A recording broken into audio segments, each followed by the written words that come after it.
Hello, आज आपण एक इंडियन एक्सप्रेसचा एक महत्त्वपूर्ण आर्टिकल डिस्कस करणार आहोत, जे की करंट अफेअर्समध्ये पण महत्त्वपूर्ण आहे आणि हा टॉपिक तुम्हाला प्रिलिम्स ॲज वेल एज मेन्स दोघांसाठी महत्त्वपूर्ण ठरेल.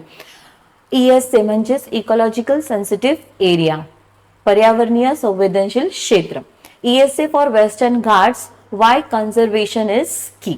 तर पहिले समजून घेऊयात गाईज की जे पण पश्चिम घाट आहे हे किती राज्यांमध्ये पसरलेलं आहे. तर पश्चिम घाट हे 6 राज्यांमध्ये पसरलेलं आहे. 6 स्टेट्स, राईट. ते म्हणजेच गुजरात, महाराष्ट्र, गोवा, कर्नाटक, केरळ आणि तमिळनाडू, राईट. त्याच्यानंतर आपल्याला इम्पॉर्टंट पॉइंट्स परीक्षेच्या दृष्टिकोनातून ते म्हणजेच की बघा, या संबंधी पश्चिम घाटाच्या संबंधी 2 कमिटी आतापर्यंत नेमल्या गेलेल्या आहेत. त्या म्हणजेच की एक आहे कस्तुरी रंगन कमिटी आणि दुसरी आहे गाडगीळ कमिटी.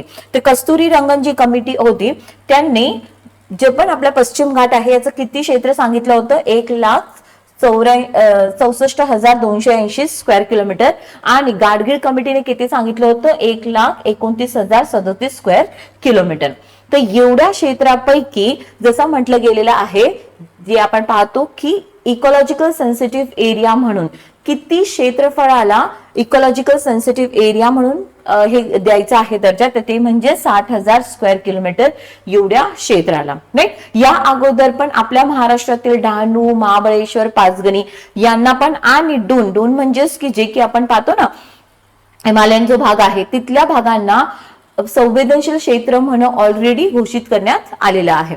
आता हे का करणं गरजेचं आहे ना संवेदनशील क्षेत्र, कारण की आपण पाहतो की मानवी जे हस्तक्षेप आहे, मानवी हस्तक्षेप बरेचसे तिथे खाणकाम, विकास कार्य मोठ्या प्रमाणात होत आहे आणि इथली जी जैवविविधता आहे ही नष्ट होत आहे.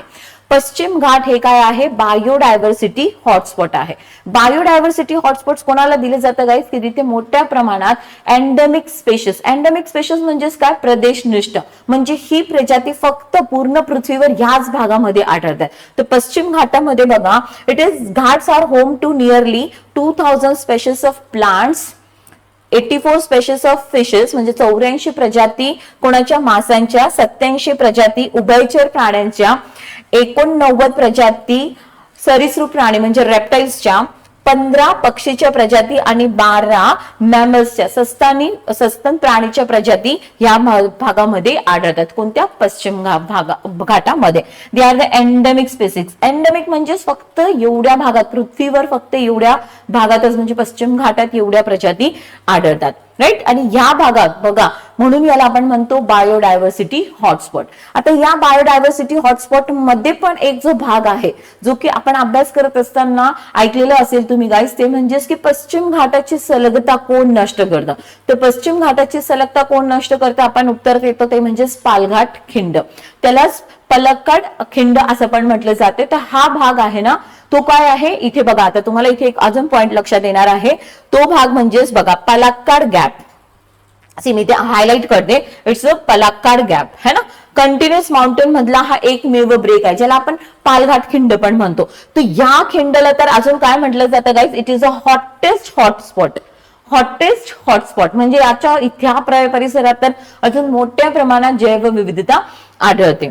Got it. तसंच आपण पाहतो ना की ह्या पश्चिम घाटामध्ये देर आर 61 प्रोटेक्टेड एरिया, संरक्षित क्षेत्र आहे किती, 61. म्हणजे संरक्षित क्षेत्र म्हणजेच राष्ट्रीय उद्याने, वन्यजीव अभयारण्य याचा समावेश म्हणजे या भागामध्ये आहे. म्हणजे संरक्षित क्षेत्र तयार करण्यात आलेले आहेत या जैवविविधतेच्या संवर्धनासाठी.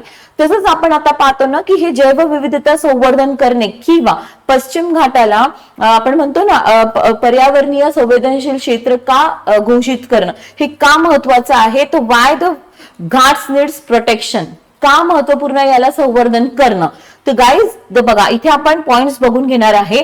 हा आर्टिकल खूप बेस्ट आहे आपल्या आन्सर रायटिंग साठी. तर बघा, the Ghats find their formation in combination of factors. तुम्हाला माहिती आहे की जे पण आपले पश्चिम घाट आहे याची निर्मिती अनेक घटकातनं तयार झाली. एक म्हणजेच विवर्तनकी हालचाली, टेक्टॉनिक मुवमेंट्स, व्हॉल्कॅनिक इरप्शन्स म्हणजे ज्वालामुखी उद्रेक आणि इयर्स ऑफ इरोजन. इथे किती करोडो वर्षापासून अपक्षरणाची क्रिया होत आहे आणि यातून हे पश्चिम घाटाची निर्मिती झालेली आहे.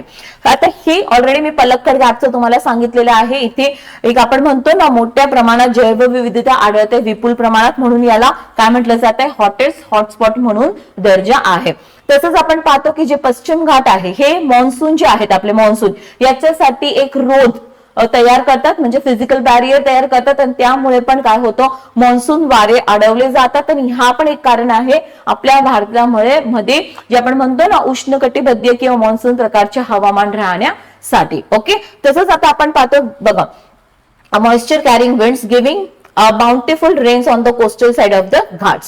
The abundant rain and dense forest also nurture springs. आणि इथे एवढ्या मोठ्या प्रमाणात पर्जन्य होत असल्यामुळे, दाट वन असल्यामुळे इथे अनेक नद्यांचं काय आहे, उगमस्थान आहेत. कोणत्या नद्यांचं उगमस्थान पश्चिम घाटामध्ये, तर ते म्हणजेच गोदावरी, कृष्णा, कावेरी ह्या नद्या आहेत प्रमुख. यास इथे आपण पाहतो बघा, Godavari, Krishna, Kaveri, Periyar and numerous other reverse जे उगम कुठे होत आहे, पश्चिम घाटामध्ये. तर या कारणामुळे गाईज आपण पाहतो ना की यांचं संवर्धन करणं खूप गरजेचं आहे.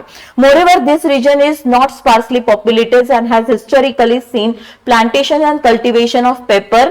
पेपर म्हणजे काळी मिरी जी असते ना, याचं प्लांटेशन आपण इथे बघतो. कार्डमम म्हणजे वेलदोडे, इलायची, सिनेमन, मँगो अँड जॅकफ्रूट, है ना, बरोबर. हा जो भाग आहे कोकणातला जो भाग आहे, कोकण म्हणजे आपल्या महाराष्ट्रामध्ये आपण असं म्हणतो, तर हा जो पश्चिम घाटाचा जो भाग आहे इथे अनेक जे आपण म्हणतो ना कॅश क्रॉप्स किंवा महत्वपूर्ण जे वनस्पती किंवा प्लांट्स इथे घेतले जातात ते म्हणजे काळी मिरी, इलायची, दालचिनी, मँगोज जे की जगप्रसिद्ध आहे, तसंच फणस. त्याच्यामुळे यांचं पण संवर्धन होणं खूप गरजेचं आहे. क्लिअर सगळ्यांना. सो गाईज याच्यासाठी आपण पाहतो ना की पश्चिम घाट जे आहेत याला संवर्धन करणं खूप महत्वपूर्ण ठरतं. तसंच हे एक मॅप बघून घ्यायचं आपल्याला. The Western Ghat region already मी तुम्हाला सांगितलं हे किती राज्यांमध्ये पसरलेलं आहे, 6 राज्यांमध्ये पसरलेलं आहे. लक्षात येते तुम्हाला. बघा इथे नद्या दाखवलेल्या आहेत तुम्हाला, national boundary, state boundary, Western Ghat region जे हिरव्या रंगाचं आहे ते. तसंच इकडे बघा इकॉलॉजिकल सेन्सिटिव्ह एरिया, संवेदनशील क्षेत्र. आता जेव्हा ह्या भागांना संवेदनशील क्षेत्र म्हणून घोषित करण्यात येईल ना गाईज, तर इथे मग खाणकाम याच्यावर हे म्हणजे तुम्ही खाणकाम करू शकणार नाही, कोणते विकास कार्य, कोणते धरण, कोणते महामार्ग ह्या भागातून जाऊ शकणार नाही.